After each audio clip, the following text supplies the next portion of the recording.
आगे बढ़ते हैं रायपुर से खबर, जहां सीएम साई के बस्तर दौरे का दूसरा दिन है आज और बीजापुर, कांकेर और दंतेवाड़ा का वो दौरा करेंगे। सुशासन तिहार के तहत जनता से संवाद करेंगे।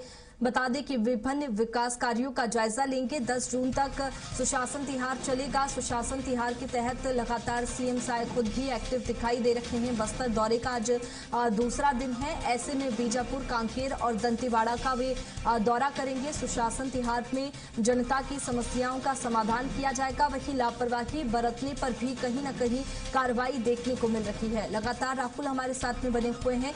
राहुल, सीएम साई के बस्तर दौरे का दूसरा दिन है, क्या कुछ जानकारी है? क्योंकि सुशासन तिहार में लगातार सीएम खुद एक्टिव दिखाई दे रहे हैं। आज भी जब पहुंचेंगे तो समाधान, जो लोगों की समस्याएं हैं उनका समाधान किया जाएगा। जी वैष्णवी, देखा जाए तो छत्तीसगढ़ के अंदर जिस तरीके से सुशासन तिहार चलाया जा रहा है, 1 मई से इसकी शुरुआत की गई थी। लगभग 1 महीने का समय हो चुका है और 10 जून तक ही इसे चलाया जाना है। छत्तीसगढ़ के अंदर देखा जाए तो सुशासन तिहार के तहत मुख्यमंत्री विष्णुदेव साय जो हैं वो सभी जिलों का दौरा कर रहे हैं और इस दौरों के माध्यम से देखा जा रहा है कि मुख्यमंत्री सीधे ग्रामीण क्षेत्रों में पहुंचते हैं और सामान्य तौर पर आम जनता से संवाद करने का प्रयास किया जाता है। इसी कड़ी में जो मुख्यमंत्री विष्णुदेव साय हैं वो कल बस्तर दौरे के लिए रवाना हुए, जहाँ पर देखा जाए तो कल 3 दौरों का और कल 3 जिलों का दौरा किया गया और आज मुख्यमंत्री विष्णुदेव साय जो हैं वो कांकेर, दंतेवाड़ा और नारायणपुर जिले का दौरा यहाँ पर करने वाले हैं, जहाँ पर समीक्षा बैठक यहाँ पर मुख्यमंत्री बैठक लेंगे। और उसके साथ में देखा जाए तो जिस तरीके से योजनाओं का क्रियान्वयन किस तरीके से धरातल पर हो रहा है इसकी जानकारी लेंगे। यदि किसी अधिकारी के खिलाफ कोई शिकायत मिलती है तो उस पर भी सख्त कार्रवाई करने का काम करेंगे, क्योंकि छत्तीसगढ़ में देखा जाए तो इन दिनों तमाम जो बीजेपी के जनप्रतिनिधि हैं वो विभिन्न क्षेत्रों का दौरा कर रहे हैं और वहाँ पर जिस तरीके से अधिकारियों को मंच से फटकार लगाते हुए नजर आ रहे हैं, तो इसके माध्यम से सरकार एक चीज़ स्पष्ट कर देना चाह रही है कि छत्तीसगढ़ के अंदर में जो बीजेपी की सरकार है वो काफ़ी मजबूत है और यहाँ पर कोई भी अधिकारी यदि किसी भी तरीके की लापरवाही करता है तो उसके खिलाफ सख्त एक्शन छत्तीसगढ़ के अंदर में लिया जाएगा। और इसी के तहत देखा जाए वैष्णवी तो कल दुर्ग के जो सीएमओ थे रुपेश कुमार पांडे, उन्हें निलंबित करने का काम यहाँ पर छत्तीसगढ़ सरकार के द्वारा किया गया है। और इसके साथ में इससे भी पहले कई प्रकरण है जहाँ पर मंच से सीधे फटकार लगाते हुए मंत्री टंकराम वर्मा ने पटवारी को निलंबित किया था।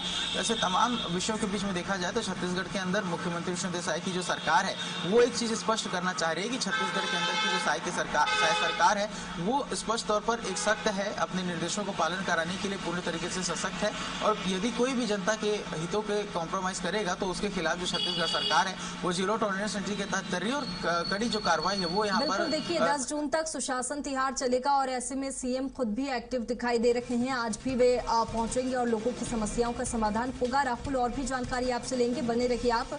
दंतेवाड़ा से खबर फिलहाल बता रहे हैं, मुख्यमंत्री विष्णुदेव साय आज चेरपाल पहुंचेंगे। सुशासन तिहार के समाधान शिविर में शामिल होंगे। जन कल्याणकारी योजनाओं की समीक्षा करेंगे। हितग्राहियों से सीधे संवाद करेंगे सीएम साय। आवेदनों के निराकरण की स्थिति का जायजा लेंगे। अधिकारियों को आवश्यक दिशा निर्देश देंगे। बता दें कि गीदम विकास खंड के चेरपाल में कार्यक्रम होने वाला है।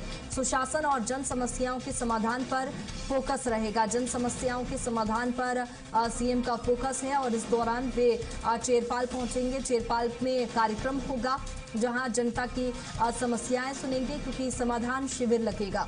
ज्यादा जानकारी के साथ राहुल हमारे साथ में लगातार बने हुए हैं। राहुल, आज चेरपाल भी पहुंचेंगे सीएम, कार्यक्रम में शामिल होंगे, क्या कुछ इस दौरान होगा? वैष्णवी, देखा जाए तो जिस तरीके से हम चर्चा कर रहे थे कि सुशासन तिहार के तहत मुख्यमंत्री लगातार विभिन्न जिलों का दौरा कर रहे हैं, उसी के तहत जो आज जिस तरीके से दंतेवाड़ा में मुख्यमंत्री का जो कार्यक्रम है वो आयोजित किया गया और यहाँ पर मुख्यमंत्री सीधे आम जनता से संवाद करते हुए नजर आएंगे, जिस तरीके से पिछले जो सुशासन तिहार के तहत उनका दौरा है वहाँ पर देखा गया है। लेकिन इसमें सबसे महत्वपूर्ण बात यह है कि जिस तरीके से समीक्षा बैठक लेते हैं तो समीक्षा बैठक में यहाँ पर मुख्यमंत्री जो है वो अधिकारियों को सीधे तौर पर सख्त निर्देश देते हुए नजर आते हैं। और पिछले जिस तरीके से देखा गया था जहाँ पर मुख्यमंत्री विष्णुदेव साय ने समीक्षा बैठक ली थी दूसरे जिलों की, तो वहाँ पर अधिकारियों को उनके द्वारा बैठक में सीधे तौर पर चेताया गया था कि अगले बार जो गड़बड़ियां हैं वो ना हो, क्योंकि लगातार जो शिकायतें हैं उस क्षेत्र से प्राप्त हो रही थी, जहां पर मुख्यमंत्री विष्णुदेव साय के द्वारा कुछ योजनाओं से संबंधित जो डाटा है उनकी मांग की गई थी, लेकिन प्रस्तुत न कर पाने के कारण अधिकारियों को जमकर के फटकार उनके द्वारा लगाई गई थी। तो समीक्षा बैठक जब करते हैं तो औचक निरीक्षण होता है, जिसके कारण जो जानकारी है वो अधिकारियों को काफी देर से लगती है और प्रारंभिक स्तर पर देखा जाए तो कोई भी गड़बड़ियां छुपाने का मौका यहाँ पर मुख्यमंत्री दे नहीं रहे हैं, जिसके कारण धरातल की जो स्थिति है वो यहाँ पर सीधे सीधे मुख्यमंत्री के समक्ष में जैसी है वैसी ही प्रस्तुत हो रही है। इसके माध्यम से देखा जाए तो इसके दो पहलू हैं वैष्णवी, जहां पर देखा जाए तो एक जो सरकार है वो प्रशासनिक स्तर पर कसावट करने का प्रयास कर रही है, और दूसरे यदि इसकी दूसरी पहलू की चर्चा करें तो यहाँ पर आगामी कार्य योजना को किस तरीके से बेहतर किया जा सकता है, छत्तीसगढ़ में किस तरीके से किन योजनाओं को और भी अधिक प्रभावी ढंग से एक्टिवेट करने की आवश्यकता है, केंद्र की योजनाएं किस तरीके से छत्तीसगढ़ के अंदर संचालित हो रही है, और सरकार की योजनाओं और प्रोग्राम्स के अलावा और क्या कुछ सरकार जो आम जनता है उनके लिए बेहतर कर सकती है। इन तमाम विषयों पर चर्चा यहाँ पर मुख्यमंत्री विष्णु देसाई करते हुए नजर आते हैं, और समीक्षा बैठक का साफ तौर पर सीधा असर जो है वो धरातल पर देखिए राहुल, आज भी कई कार्यक्रमों में सीएम शामिल होने वाले हैं और जनता की समस्याओं का समाधान किया जाएगा। बहुत शुक्रिया आपका तमाम जानकारी के लिए।